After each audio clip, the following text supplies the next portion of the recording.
ya Mwenyezi Mungu pamoja nawe msikilizaji, na kukaribisha kwa moyo mkunjufu kuweza kufuata uchambuzi wetu wa habari katika lugha tukufu la Kiswahili, uchambuzi ambao unajumuishwa na ukurasa wa habari muhimu, ripoti za wanaripota wetu kutoka kona mbalimbali, ukurasa wa habari za michezo pamoja na habari za kitaifa na zile za kimataifa.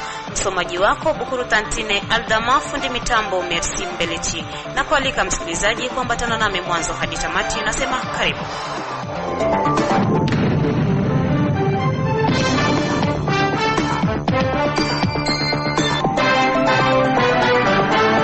Kabla ya uchambuzi wetu wa habari, namkaribisha hapa Isaac Mulucha Ashibe kwa usomaji wa habari muhimu. Karibu Isaac.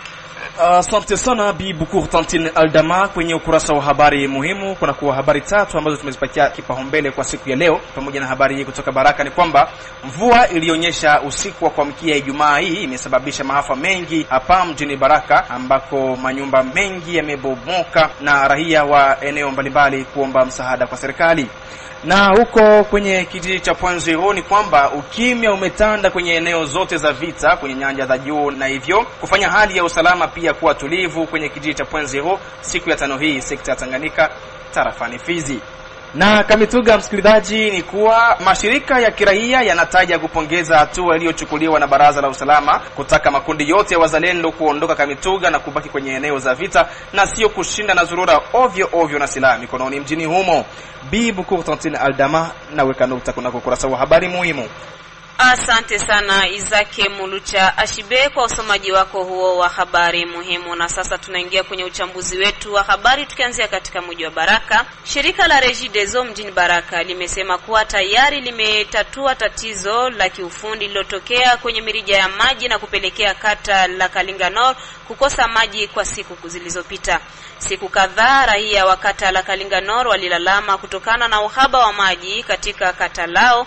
Bwana Christian Shandu ni kiongozi kwa muda wa Regideso mjini Baraka, amesema kuwa wanaendelea kwa kuwajibika ili raia wote wanufaike na maji, huku akiomba kwa wale wote wenye kumiliki bomba za maji kulipa bili mapema ili kurahisisha kazi za kitengo hicho kwenda sambamba.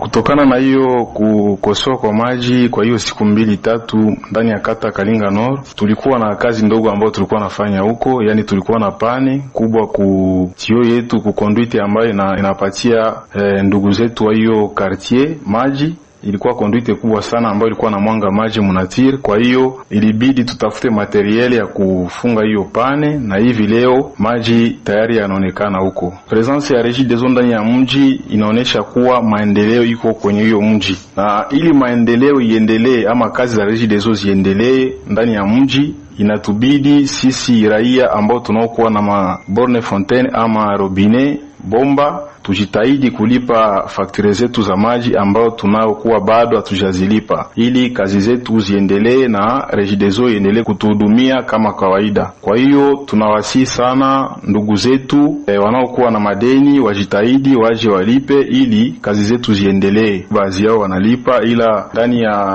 ya mji wenyewe ambao tunadirije leo, watu fulani ambao wanakuwa na huo uzembe wa kuto kulipa maji. Tunasisitiza tena ya kwamba wajitahidi waje walipe fakture zao za maji ili tusaidie sisi vile tunaokuwa na maproject fulani ya kunenepesha rezo yetu ya mji wa Baraka, kwa sababu leo hii unakutana watu ni wengi sana ila mabomba ni ndogo. Kwa hiyo ili projet zetu ziendelee, wale ambao wanaokuwa na hiyo uzembe ya kulipa maji wajitahidi wasogee kwenye ofisi zetu walipe, ili project zetu ziendelee vizuri sana na tuendelee kuwahudumia. Tukiwa tu katika mji wa Baraka ni kwamba mvua ilionyesha usiku wa kuamkia Ijumaa hii imesababisha maafa mengi, hasa nyumba nyingi ambazo zimebomoka ndani ya Veniru Mangabo katika kata la Kalingaside mjini Baraka. Katika pitapita ya waandishi habari wa Radio Kivu wameongea na baadhi ya waathirika wa maji hayo ya mvua. Wameonyesha kuwa mrija mkubwa uliowekwa na shirika la Emo pembeni ya antene ya Orange kwenye barabara ya taifa namba 5 ndio iliyosababisha maafa hayo. Gisi vule ilianza na 4 na mpaka hivi atukula na mpaka hivi gisi leo nakwambia hapa hata kukula saa hivi si yakula na mawazo, na tena vula inataanza tena na nyumba zinabomoka. Mie maaki hivi sina hata kwa kulalia, vyote vinaroana. Nyumba ilivunjika na tunalomba msaada, serikali itusaidie. Serikali ikitujengee mfereji nini natutatiza sana. Juu sisi wenyewe hawana kitu, wajani tuko nalia. Njoo vile. Ile mfereji yenyewe itakuwa kule kubarabara kule. Njoo iko na maafa na hivi tena mvula inataza tutahangaika tena sana. Sie kilichotupata hapa ni shida sana. Yaani tumepata shida kufuatana na erosion ya maji ilitukumba hapa. Ile mfereji ilitiliwa kule, yani ile bize ilitiliwa kule. Okay, kilichosababisha zaidi ni yale maji ya kutoka kule kwa ile mfereji iliyotiliwa kule kwa barabara. Yani emplacement ile mfereji ndio walitia, tunawaencourage mkazi yao sawa. Shukrani, lakini kwa kosa walifanya ni kutia ile bize pale, kutokuangalia kwenye maji itaenda wapi wala itatembea hai. Ndio maji yameharibu sana nyumbani kwangu na nyumba zaidi imebakia na makasire kwa babu yangu, ni mzaa baba yangu, nyumba zote nne zote zimevunjika. Hivi kwa leo sasa hivi nimepoteza viti 4, nimepoteza viungu na nguo na baadhi ya nguo, yani uniform za watoto zote zimepotea kufuatana na maji, zimeenda na maji. Na labda ujumbe naweza nikatoa kwa serikali kufuatana na kosa walioyafanya. Hiyo kosa wamefanya ni kosa kubwa sana. Jua nakumbuka siku za nyuma wakati Mbocho Hussein alikuwa pale, aliangalia plasma ya maji pale na tati ya maji, akahamisha bize. Kuhamisha bize akasema hii maji tena haina sehemu ya kwenda, hata tutie maji tuyahamishe sehemu fulani. Lakini kwa lawama ambayo naiweka kwa saa hizi kwa ila association iliweke ile bize, walitumika kitu kutokuangalia kisi maji yatatembea. Hiyo tu ndo lawama, na sio mimi tu. Yaani waathirika ni wengi sana. Hapa kwetu Kalinga, Matata sasa usisemi. Yaani maji yanateremka hayajulikani kwenye yataenda. Ndio hapo serikali sasa tunaona wanatengeneza feregi, wanaweka bize, lakini hawakutengenezea maji kwenye yataenda. Bechumbula yatosangana sa yenda ya busuku tushibeki. Toungwa maki wamocho mauma maki cho wauma busuku. Wanenlome obyo. Ilasa ya chobo isanga mboka yeto yose yakiola maki mpaka memono. Maki vimeanjingela mpaka machumba.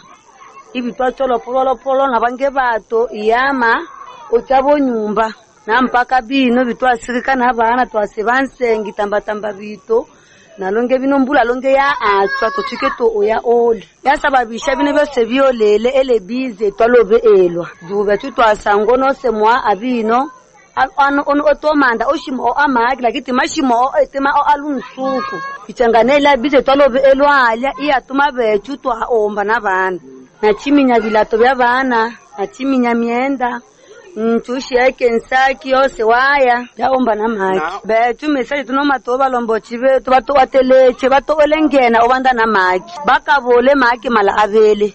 Mamo maki mayemba la bala nenge kidogo ila vile moa ono ayonge ele ono. Lakini eno ekyanga bino maki mamo ongela ekyongela emo maki ngete mayemo wa mwela balabala ya serikali.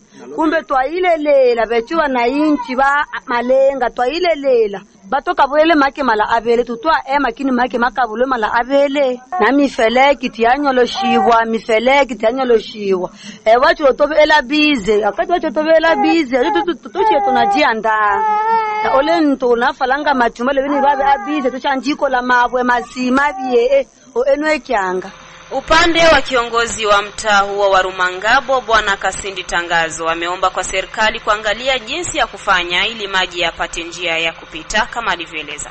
Kingine nitaweza tangulia kusema ni kwamba mimi napongeza kazi iliyofanyika kwa mkuu wa kanisa la 3 la Kimalikia ambalo lilikamata mpango wa kujenga bizi katika barabara namba 5 ya kuzuia mai.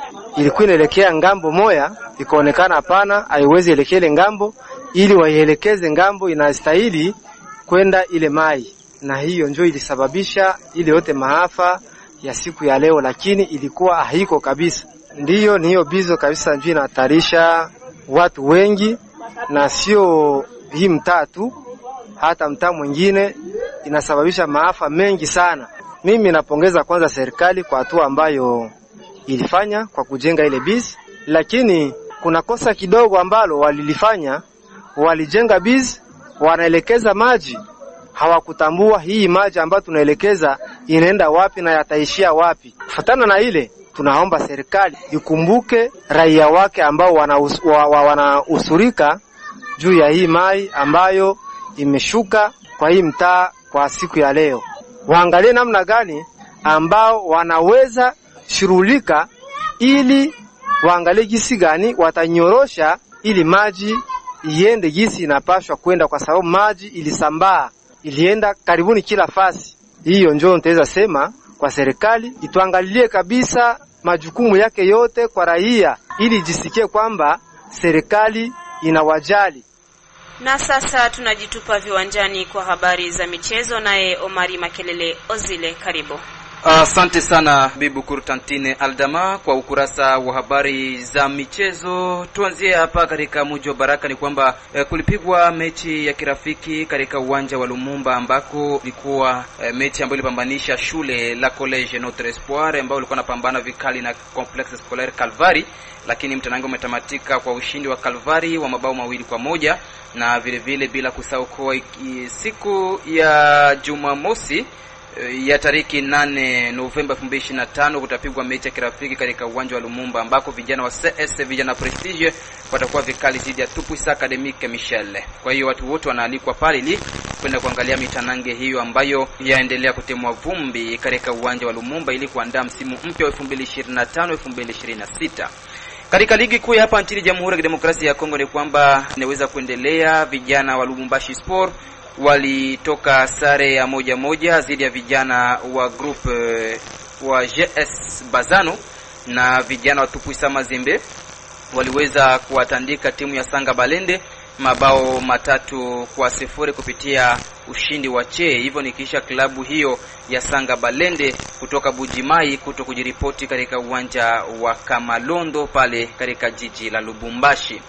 Na kule katika bara la Ulaya ni kwamba ligi tano kabambe katika bara hilo itaweza kutimua vumbi pale Uingereza. Wiki ya 11 itaweza kuendelea majira ya saa 8:30 mchana. Tottenham Hotspur watawakaribisha Manchester United, West Ham watakuwa vikali dhidi ya Burnley, Everton watawakaribisha Fulham, na Sunderland majira saa 1:30 usiku watakuwa vikali dhidi ya Arsenal Gunners. Chelsea the Blues majira saa 4 za usiku watawakaribisha vijana wa Wolverhampton Wanderers. Na kule katika nchi ya Uhispania maarufu Liga Santander, wiki ya 12 itaweza kuendelea, ambako majira saa 9 vijana wa Girona watawakaribisha Deportivo Alaves, na Sevilla watawakaribisha Osasuna Pamplona. Atletico Madrid watakuwa vikali dhidi ya Levante, na Espanyol Barcelona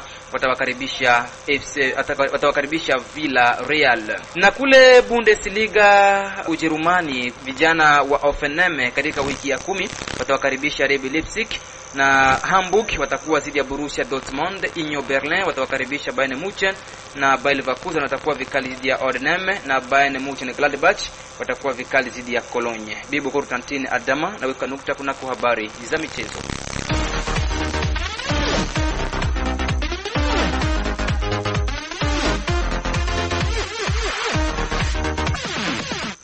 Asante sana Omari Makelele Uzile kwa habari hizo za michezo. Endapo msikilizaji ndo bado unakuja kujiunga nasi, unasikiliza uchambuzi wa habari kutoka kwenye redio ya kijamii Kivu mjini Baraka kupitia mita bendi 93.0 FM.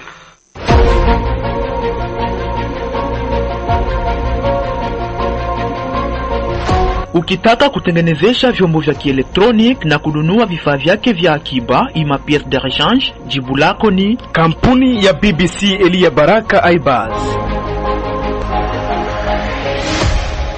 Na huko Point0 ni kwamba ukimya umetanda kwenye eneo zote za vita kwenye nyanja za juu, na hivyo kufanya hali ya usalama pia kuwa tulivu kwenye kijiji cha Point0 siku ya 5 hii ndani ya sekta ya Tanganyika tarafani Fizi. Taarifa tunazo ni kwamba baada ya mapambano ya siku ya 4 kati ya FARDC pamoja na wazalendo dhidi ya M23, na hivyo kupelekea raia wa Point0 kulala mafichoni. Hata hivyo hali ya utulivu imeonekana, kama anavyohakikisha pia moja kati ya raia wa Point0 tuliozungumza naye kwenye line ya simu. Kama maeneo ya Point0 na kando kando, naona kama adui kabisa ameuteka mji kabisa, watu wetu ni pale anasimamia, manake raia ingai tu inabaki hapa tu Point0. Ni zile kabisa bilalo mbili Ngezi tuwe ile iko mikono ya adui. Mimi najua kama wameteka fasi 3, wameteka Biraro mbili na Ngezi na tuwe pale kabisa eneo adui ndio mwekuwa pale, manake pale raia inahatarika na imoya inakamatiwa mateka na kuuawa ovyo sana. Hali hapa ni utulivu kidogo, lakini watu wako porini, watu wote ni porini kabisa, ni wanaume wamoja ndio wanaikala kumwingine, lakini wanamke, watoto wote ni porini kabisa, wanapigwa na mvula, hawana hema, hawana chochote cha kuwasaidia. Serikali ingefanya nguvu kusudi wale watu wapate kutoka mwayo mateso kabisa. Tuliona sehemu za Mtunda huko karibu na sisi, masase zinaanza lia pale, ndio maana watu walikimbia, na hapo tuwe na Pwenzero saa vile ya saa moja tu kwa Mgulu, ndio maana walihofia usalama. Watu kabisa waishi muhali za mzuri, watu wako porini, nafika kwa mchi kwa kutembea hatua, lakini wanalala porini, wananyeshewa na mvula. Hata ni vitu ya hatari, hakuna habari ni kitu fulani vile kabisa. Uongozi wa FARDC huko hapa na wazalendo wanatuambia eti tusubiri kidogo, labda serikali itatumika kazi ile. Tunasubiri kabisa, kama watu wanasimama kidogo kwa ajili ya ile neno njoo wanajitumainia. Watu wanatembea kabisa hizi sehemu za nyuma yetu na Kiele, Kanguli, Mulima, pa kushuka Mkela, njia iko huru kabisa kwa wazi, lakini huku mbele tuwe njoo kwenye hakuweze naye tena ingia population, sababu adui ameisha kuwa pale. Leo kuko kimya kabisa, ngambo na ngambo wanaangaliana macho kwa macho, lakini hakukutoka hata risasi moja. Na kungineko ni kwamba gavana na makamo wake hawana uwezo wa kushimika mwami wa asili. Ndivyo amesema Bwana Makambo Juma Intelligent, mdau wa gavana makamo wa Kivu ya Kusini, Maître Jean-Jacques Lakano. Hivyo ni katika kujibu malalamiko ya raia wanaotaka gavana makamo kuingilia kati mizozo ya uongozi wa asili tarafani Fizi. Makambo Juma ameongea na Radio Kivu na kutoa mwangaza huu. Mwami wa asili kwake anatiliwa na serikali. Mwami wa asili atiliwaki na gouverneur wala vice gouverneur.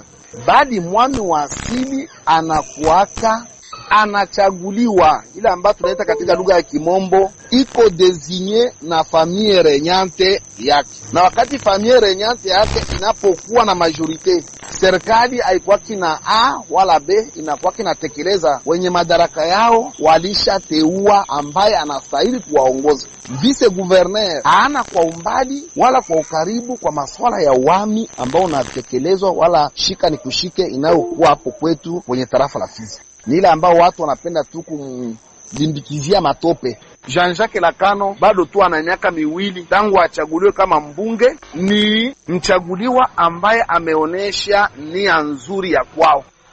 Na Kamituga ni kwamba mashirika ya kirahia yataja kupongeza hatua iliyochukuliwa na Baraza la Usalama la kutaka makundi yote ya wazalendo kuondoka Kamituga na kubaki kwenye eneo za vita na sio kushinda na zurura na silaha mkononi mjini humo. Kwake Wisoba wa Kilongo Fisto, mratibu wa shirika la rahia na lenye kuhusika na haki za kibinadamu BDH, ameanza kwanza kutoa picha juu ya hali ya sasa ya usalama. Kwa sasa hali ya usalama ndani ya mji wa Kamituga na tarafani Mwenga shwari kidogo, naweza kusema hivyo, shwari kidogo. Kwa msaada ya jeshi la taifa FARDC, msaada ya wazalendo na kwa msaada ya trupe Burundi ambayo njia ndani Mwenga na jini Kamituga. Uongozi wa mji wa Kamituga, maire de la ville, hatua gani kabisa amechukua kwa ajili ya kuhakikisha kwamba usalama umerudia kabisa pale Kamituga?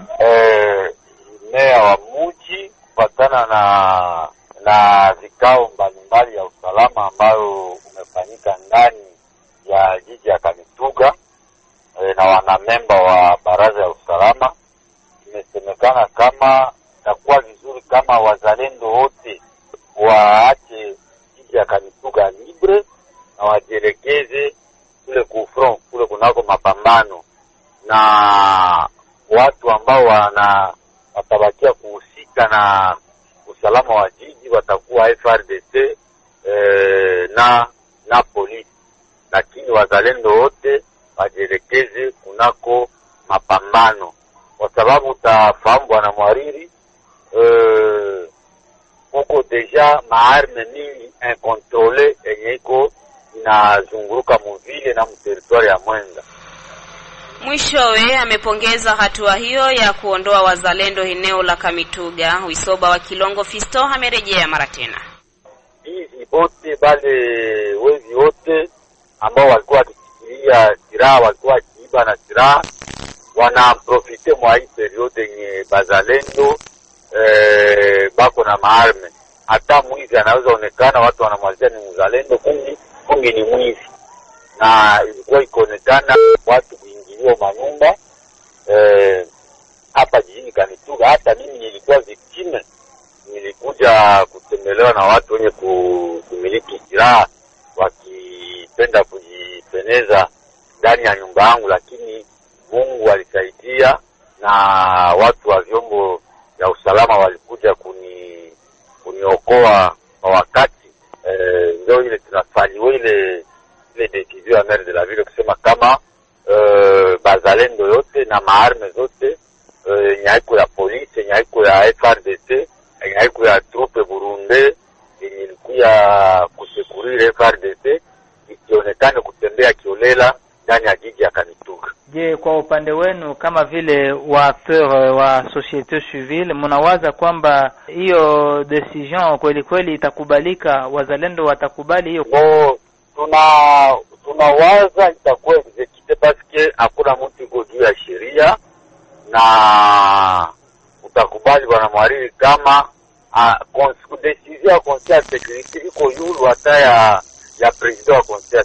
Alors tungiomba ama tungisi wenzetu wa wazalendo walisha tetea nchi na wako na tetea nchi, haitakuwa vizuri wapagae tena nani matope ama watu ambao wanaweza kuziinfiltrate kujina yabo, ukia kubachafula, ukia kuamprofite juu yabo, ukuwa sababu za napili decision. Maana tutamalomba aishimie decision paske baliziangaje ni juu sauver nchi, na kusauver nchi abate sauver huku naende sauver kule kufro.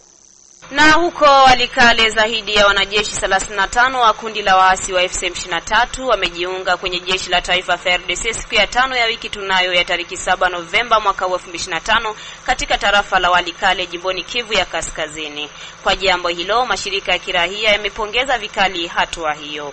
Katika mazungumzo na Radio Kivu, moja kati ya wanaharakati wa shirika la MSCO amesema ni jambo la kufurahisha kuona wanajeshi hao wa M23 kujiunga kwenye jeshi la taifa FARDC, huku vile vile akiomba kwa wengine wanajeshi wa FCM23 kuiga mfano huo.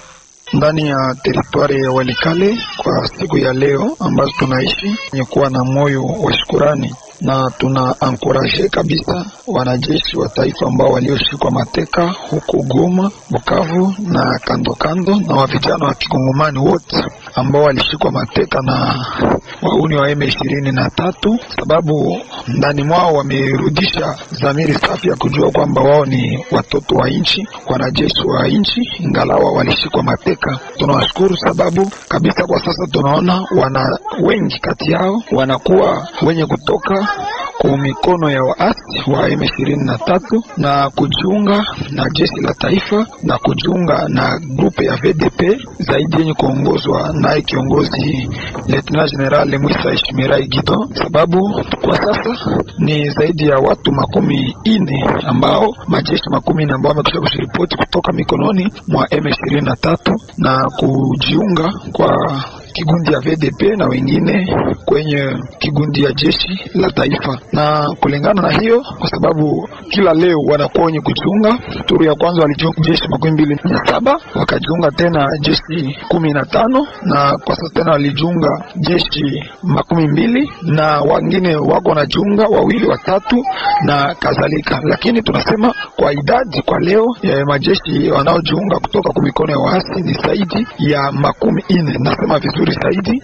na hao wanapojiunga wanatoka kumikono ya waasi wanafika kumikono ya VDP inayoongozwa naye General Mwisa Gido. Huyu anawachukua na kuwaleta kumikono ya jeshi la taifa. Hiyo jambo tunakuwa tukiyashukuru sana, kwa sababu vile vile naye kama vile mwananchi anajua ni lazima awapokee ndugu zake na kuwarudisha tena kwa njia iliyo nzuri. Pamoja na hiyo, tunaalika wale wengine ambao wangaliki mikononi mwa waasi kama vile ile muungano ya shirika la raia MSECO ndani ya teritoria Walikale, nao kuja kujiunga na jeshi la taifa ama kurudi katika jeshi lao la taifa, sababu hata siku moja rebellion hayawezaka bado kukonkerire inchi, na hata kuja na nguvu gani mwisho yake ni kushinda, sababu jeshi la taifa ni jeshi la taifa, lina nguvu zaidi. Hata rebellion kuye kunjia gani, kwa mwisho yake ni kushindwa. Ni kwa hiyo bwana journalist, kabisa tunakuwa na moyo wa shukrani kwa vijana ambao wamerudisha dhamiri safi.